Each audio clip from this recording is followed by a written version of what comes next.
Hello, नमस्ते, सत श्री अकाल, आदाब। कैसे हैं जनाब? उम्मीद कर रहा हूँ आप सभी बढ़िया होंगे।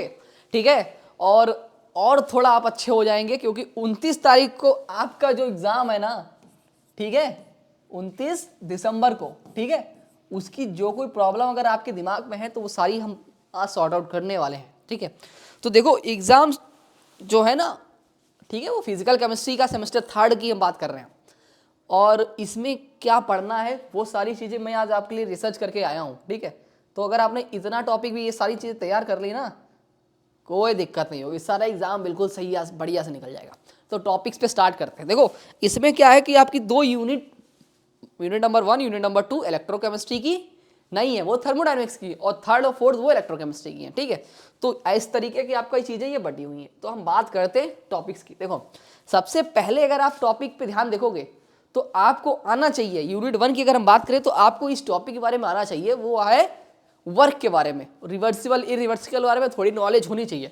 मान लो अगर उसने कोई सवाल पूछा, ठीक है, तो ये बेसिक है, तो ये आपको इसके बारे में पता होना चाहिए। आपको नहीं लगता कि आपको पता होना चाहिए इसके बारे में? तो इसके बारे में पढ़ लेना। ठीक है। क्या होता है इसका कॉन्सेप्ट, जो कि नोट्स में मेंशन है। ठीक है। हम ये भी बता देंगे आपको पढ़ना कहाँ से, कहाँ मिलेगा पढ़ने के लिए। अगला टॉपिक ये है कि आपको रिलेशंस पता होना चाहिए। जैसे थर्मोडायनेमिक्स में क्या है कि जब आपका ये रिलेशन आ जाता है ना, सिंपल वाला, ठीक है, उसके बाद में ये रिलेशंस होते हैं, ऐसे करीबन 5-6 रिलेशन होते हैं। ठीक है। तो उसमें से आपको एग्जाम में कोई भी पूछ देगा, कोई भी पूछ देगा, ए बी पार्ट में चिपका कर 4 नंबर पर, 3 नंबर में, 6 नंबर में, ठीक है, जैसा उसकी हैसियत होगी उस तरीके का आपको पूछ दे, तो आपके लिए ये MIP बन जाता है। ठीक है। तो ये तैयार कर लेना, और ये भी नोट्स में मेंशन है अच्छी तरीके से। ठीक है। उसके बाद में अगला टॉपिक पड़ता है कि बफर सोल्यूशन। बफर सोल्यूशन के बारे में आपको जानकारी होनी चाहिए। बफर सोल्यूशन क्या होता है, कितने टाइप के होते हैं, ठीक है, और इनके एग्जांपल्स क्या होते हैं, एसिडिक बफर, बेसिक बफर, मतलब तो ये सारी चीज़ें आपको पता होना चाहिए। ठीक है। और ये भी एग्जाम बूस्टर में आपको मिल जाएगा, अवेलेबल है ये एग्जाम बूस्टर में। ठीक है। तो इस टॉपिक के बारे में आपको नॉलेज होनी चाहिए। अगला जो हमारा इंपॉर्टेंट है वो है इलेक्ट्रो। ठीक है। जैसे इलेक्ट्रोकेमिस्ट्री की जब आप स्टार्टिंग करते हैं, मतलब 3rd यूनिट जब स्टार्टिंग करते हैं, उसमें रेजिस्टेंस आता है, कंडक्टेंस आता है, तो उनमें रिलेशंस होता है, resistance R equal to rho L resist. ठीक है। एक फॉर्मूला होता है रेजिस्टिविटी, रेजिस्टेंस एक होता है V इक्वल टू IR वाला, ठीक है, और एक होता है resistance equal to rho L upon A वाला होता है। तो इनमें क्या होता है, अब वहां पे ये काम नहीं करता है, ये काम नहीं करता, उसमें फॉर्मूला बदल जाता है, चेंज हो जाता है, तो वहां से जो फॉर्मूला है ना, डायरेक्ट उस पर सिंपल सा छोटू सा ही सवाल पूछ लिया जाता है। तो आपको यूनिट 3rd की जो स्टार्टिंग है ना, तो उसमें ये चीजें पता होना चाहिए। ठीक है। इसके बारे में जानकारी होनी चाहिए।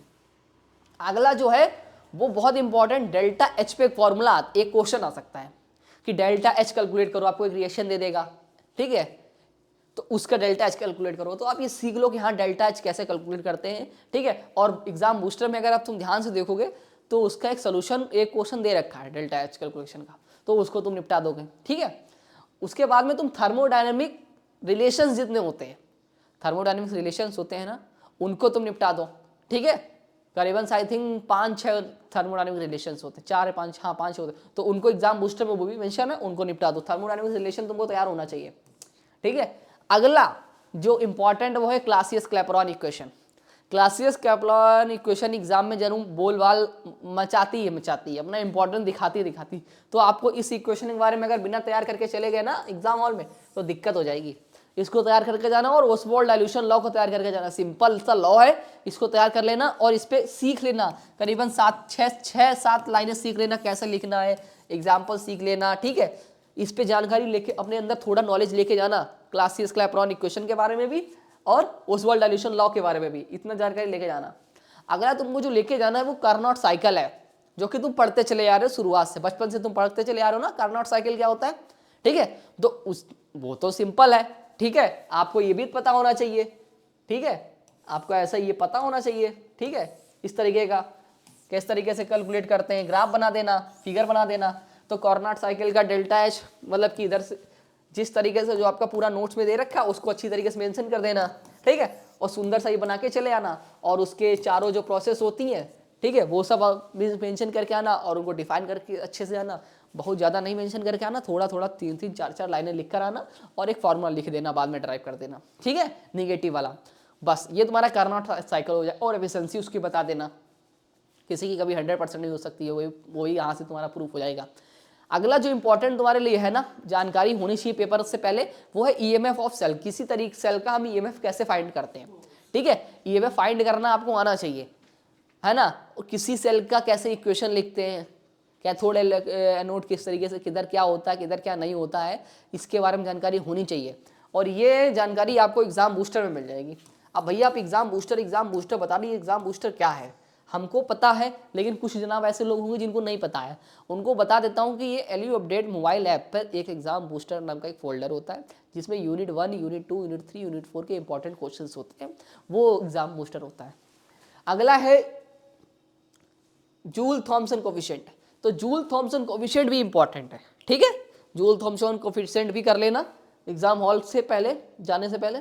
अगला जो इंपॉर्टेंट, क्योंकि देखो 29 को एग्जाम है, आज क्या है, आज 26 है, ठीक है, 27, 28 2 दिन आपके पास में समय है, ठीक है। अगर समय का सदुपयोग अच्छी तरीके से करोगे, और मैकेनिक्स का आई थिंक आपका पेपर होगा 26, 27 को, कल है शायद, नहीं कल नहीं, हाँ 27 को पेपर मैकेनिक्स का, 27 के बाद में 29 को ये है, ठीक है, तो हो जाएगा, कोई दिक्कत नहीं है। अगला एक रिलेशन होता है, जिसमें होता है वो सीपी माने सीवी कर देता है, और ऐसा ब्रैकेट बना देता है बड़ा सा, उसमें कुछ चीज़ें लिख देता है कि हाँ ये प्रूफ करो।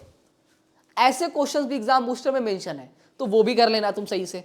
मतलब जो जो चीज़ें यहाँ पे बता रहे हो ना, ऐसा पेपर में आएगा और इसी तरीके से आएगा, वो सारी चीज़ें तुम्हारी हो जाएंगी अगर तुम सही से करके जाओगे।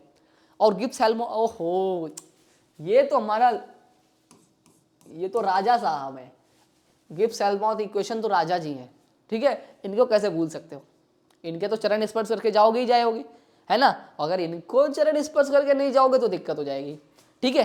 ट्रांसपोर्ट नंबर ये तुम्हारा यूनिट नंबर 4 में है, ठीक। ट्रांसपोर्ट नंबर और इलेक्ट्रोड होते हैं, क्वीन इलेक्ट्रोड होता है, हाइड्रोजन इलेक्ट्रोड होता है। कभी कभी एग्जामिनर क्या करता है, इन दो में से कोई एक इलेक्ट्रोड दे देता है, क्या इसका वर्किंग बताओ, कैसे होता है कैसे नहीं होता है, ड्राइव करो, बनाओ डायग्राम के साथ में, ठीक है। तो ये सारी चीज़ें वो कर लेता है। तो मैंने जो जो तुमको टॉपिक यहाँ पे बताई है, अगर तुम उतना ही करके अच्छी तरीके से चले गए, तैयार करके करेंगे, तुम क्या होगा एग्जाम में, तुम 6-7 क्वेश्चन तुमको आ रहे होंगे, तुम 4-5 क्वेश्चन करके चले जाओगे, ठीक है। इतना सही से तुम कर लियो, और तुम्हारे पास में टाइम भी है, लिमिटेड चीज़ें तुम्हारे पास है जो यहाँ पे मेंशन है, इतना बना के लेके चले जाओ, इतनी सामग्री के साथ में तुम जाओगे तो पेपर अच्छा से करके आओगे, ठीक है। और कोई भी और डाउट हो तो पूछ लेना यार, हमेशा तुम्हारे लिए है, ठीक है, कोई दिक्कत नहीं होगी, कमेंट बॉक्स में पूछ लेना, ठीक है ना। तो इस वीडियो में इतना ही रखते हैं, बाकी और तुमको कोई जानकारी चाहिए हो तो हमको बता देना, सूचना कर देना, ठीक है, सारी चीज़ें अवेलेबल हो जाएंगी तुम्हारे नाम पे, ठीक है। Take care.